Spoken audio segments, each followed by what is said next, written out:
So it's April 9th, 2023. Uh, Happy Easter to those who are watching this. I'll probably upload this, I don't know, if I even do tomorrow or the next day or something. So it'll be after Easter if anybody watches this, but today is Easter, Sunday. This is Darcy's Corner. Um, I'm just noticing now that my hair is looking a little dingy, but I'm not going to go pretty myself up just for this. Not sure what I'm going to talk about today. Maybe chasers a little bit, and how trans people have to navigate the world in a different way than the rest. I was talking just on the web chat on a queer web chat on the MSN there, whatever, on Messenger, and they were just chatting about Easter plans and things they were doing and stuff. And this one person gets on there and starts immediately saying how they want to sleep with a she-male or a ladyboy, and that's highly offensive to the queer community. That type of language, um, anything that dehumanizes us and paints us in a sexual light purely is kind of offensive. There's nothing wrong with wanting to date a trans woman or a trans man, and like that's fine. And there's entire subreddits dedicated to femboys, men who are very feminine, but definitely men, and they don't consider themselves to be the same as trans. Personally, I think that's just like another layer of trans, but that's fine. They're men who like to dress very feminine, and that's fine. But you wouldn't. Well, I don't know what you would call them trying to date them. I've never tried to date them specifically. But anyway, it's very rude to jump into a site and just start calling people all sorts of slurs. But if you don't know what the community is or how to interact with them, you might not even know you're being rude, which was the approach I took with this person. And but other people were like very offended right away and like, no, you could have figured this out before you got here. And they're not wrong. Okay, this person had Google too. And so then I'm coaching them up a little bit on how to talk to people. And then they're DMing me afterwards, and I'm DMing them. I'm like, I understand that you are attracted to gender non-conforming people, and that's fine. But you have to like understand that we are not a fetish, and we want actual like relationships with people and to be treated as people. And his only response was, "Yeah, but can you get me someone who's as close to fasting as possible?" Like, no, you moron. If all you're after is no, you're a chaser. And trans people have no interest in you because you just see them, us, as a fetish.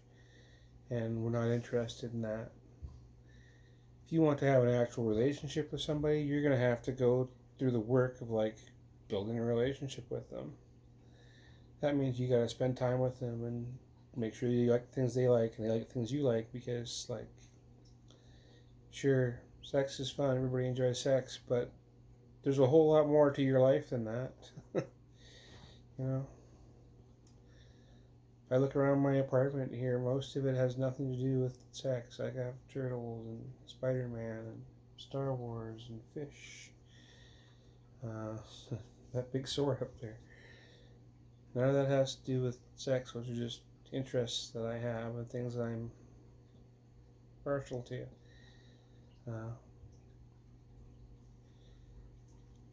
I've had a few interactions with chasers, and it's not very satisfying for me. I can tell you that, because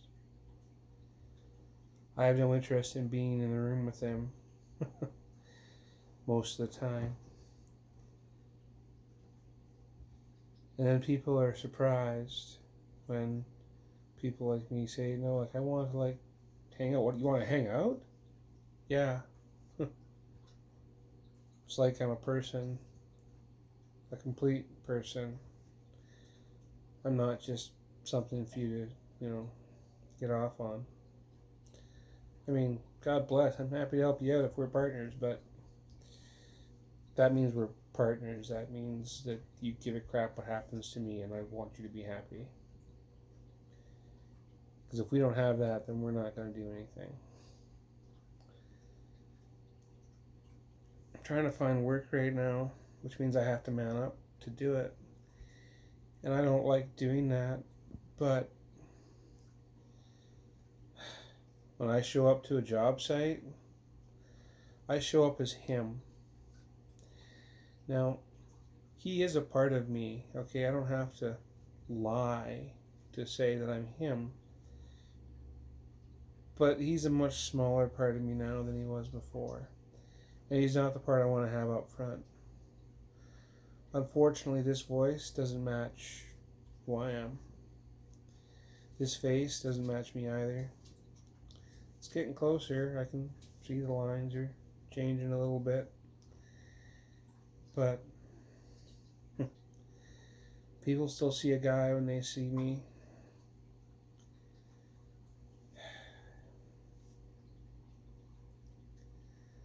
So if I want to get a job that pays, a construction wage, a labor's wage, like $20 an hour or better, I can't be me.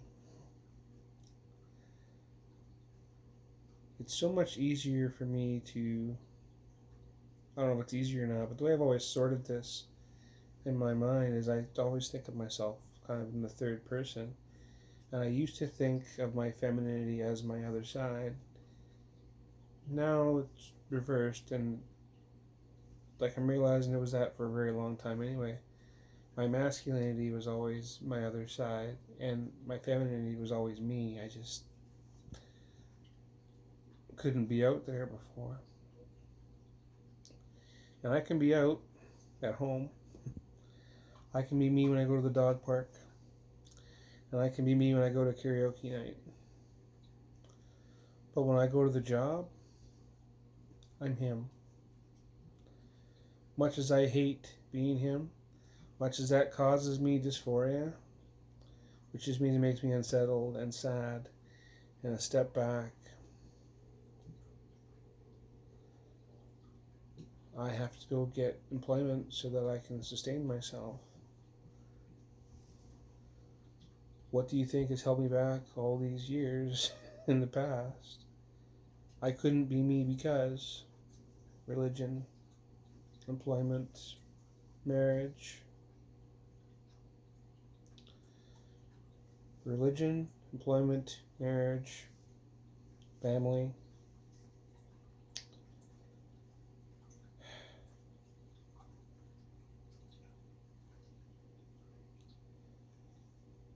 I know that I am very blessed in so many ways. I just found out I got a cousin who's got cancer, and he's had a whole bunch of other health problems that have put him in a wheelchair, and his wife's leaving him, and all sorts of really horrible things are happening to him. And I have another relative who's going blind, and her husband's dying, and it's just sad. I have my health at the moment.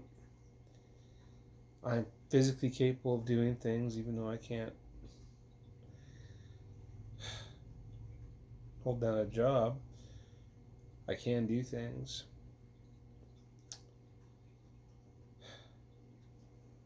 But I am very much held back from being myself completely. I don't have freedom. I can't help these relatives who have these problems.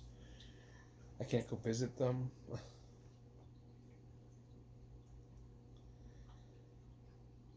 It's all I can do to keep myself fed right now.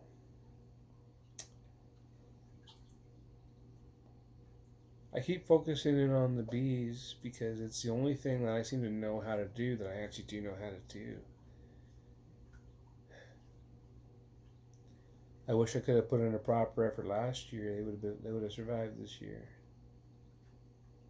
but I couldn't. I don't know that I can put in a proper effort this year, even though I made down payments on bugs.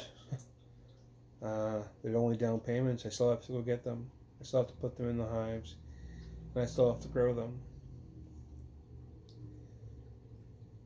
It's awfully difficult to do when you don't have the money to go out there.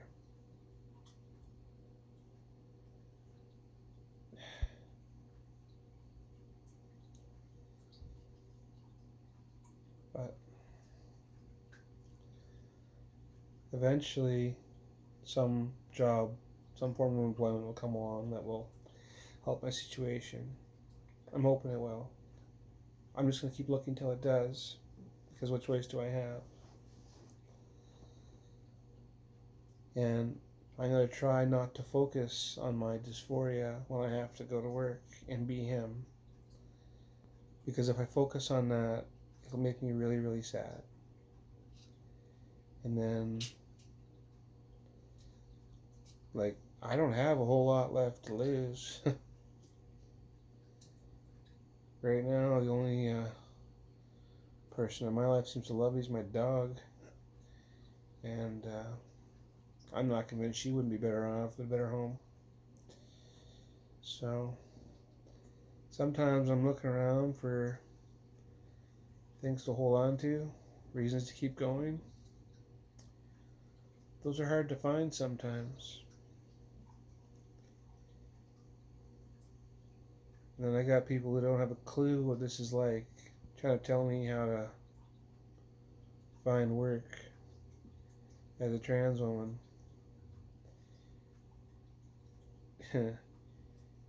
I had enough trouble just being a guy who was dyslexic and ADHD and weird. Now I have to add this on top of it.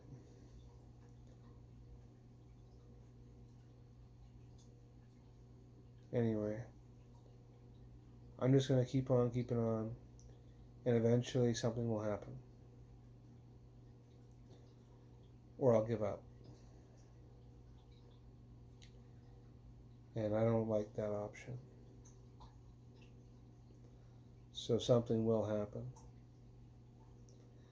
Anyway, Darci's Corner. This is a long one. Sorry. Peace.